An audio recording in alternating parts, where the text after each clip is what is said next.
వక్రగతిలో ఉన్న శనీశ్వరుడు వక్రం ఉన్నప్పుడు భయంకరంగా కొంచెం స్ట్రాంగ్గా ఉంటాడు, స్ట్రెంగ్త్ ఎక్కువ ఉంటుంది, తను ఫోర్స్గా పనిచేస్తాడు. ఇవన్నీ జరుగుతుంటాయి. దాని ప్రభావం అనేది మనం ఆల్రెడీ గత 2 నెలల్లో చూస్తున్నాం. రకరకాలుగా మనం దాని యొక్క ప్రభావం చూస్తున్నాం. అంటే నవంబర్ 28 నుండి వక్ర త్యాగం అయిపోతుంది శనీశ్వరుడు. అప్పుడు నార్మల్ మోషన్లోకి వస్తారు. నార్మల్ మోషన్లోకి వచ్చి మళ్ళీ ముందుకు ప్రయాణం చేస్తారు. ముందు ప్రయాణం చేయడం అంటే ఇంక నెక్స్ట్ లెవెల్కి వెళ్ళడం అనమాట. సో అలా నార్మల్ మోషన్లోకి వచ్చినప్పుడు దాని యొక్క ప్రభావం అనేది తులారాశికి ఎప్పుడైతే వక్రంలో ఉన్నాడో పంచమ భావం మీద చూసినట్టుగానే ఎఫెక్ట్ కనబడుతుంది.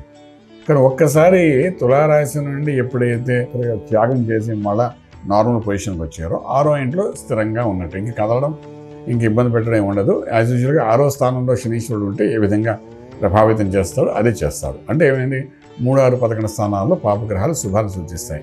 అలాగే తులారాశికి శని యోగకారకుడుగాను అంచేత వాడు 6వ స్థానంలో ఉండడం అదొక విశేషమైన స్థితి. కాబట్టి యాక్చువల్లీ శని ద్వారా జరిగే మంచి అంతా ఇప్పుడు ఆరంభమవుతాయి. అంటే ఒకటి 6వ ఇంట్లోకి ఏప్రిల్లో వచ్చినా, తర్వాత రెట్రోగ్రేషన్ అనే పని మీద వక్రగతి వెనకకెళ్ళి మళ్ళీ నార్మల్ మోషన్లోకి వచ్చేసారు. ఎప్పుడు నవంబర్ 28 నుండి ఎప్పుడైతే అక్కడ ఉన్నారో అక్కడ రియల్గా ఆయన చేయాలనుకున్న మంచి పనులన్నీ చేసుకుంటూ ముందుకెళ్ళడం ప్రయత్నం చేస్తారు. అంటే తులారాశి వారికి ఒక మంచి జరుగుతుంది. ఆరోగ్యం మీద కరెక్షన్ జరుగుతుంది. కరెక్షన్ జరిగిన తర్వాత పర్ఫెక్ట్ హెల్దీ పర్సన్గా తయారవుతారు.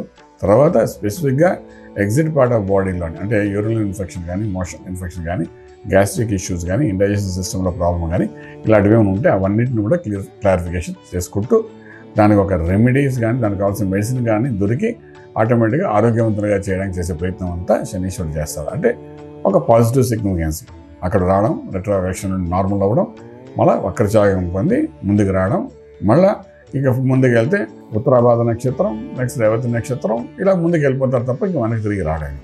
అలా ముందుకు వెళ్తుంటాడు కాబట్టి డెఫినెట్గా రెగ్యులర్ మోషన్లో శనీశ్వరుడు తులారాశి వారికి మంచి చేస్తాడు. కాబట్టి భయపడవలసిన అవసరం ఏమాత్రం లేదు. అదే శనీశ్వరుడికి ఎప్పుడైతే తులారాశి వారు క్షీరం అంటే ఆవు పాలతో అభిషేకం చేసి ఆ తీర్థం చేసుకోవడం ప్రయత్నించాలి. శివునికి అభిషేకం చేయడం అంటే గుళ్ళోకి వెళ్ళి చేయించవచ్చు, లేదా ఇంట్లో స్ఫటికలింగం ఉంటే ఆ లింగానికి చేయొచ్చు, లేదా ఇంట్లో శివ పంచాయతనంగానే ఉంటే వాళ్ళు ఏంటంటే చక్కగా అభిషేకం చేసి ఆ తీర్థాన్ని తీసుకోవడం ప్రయత్నం చేయాలి.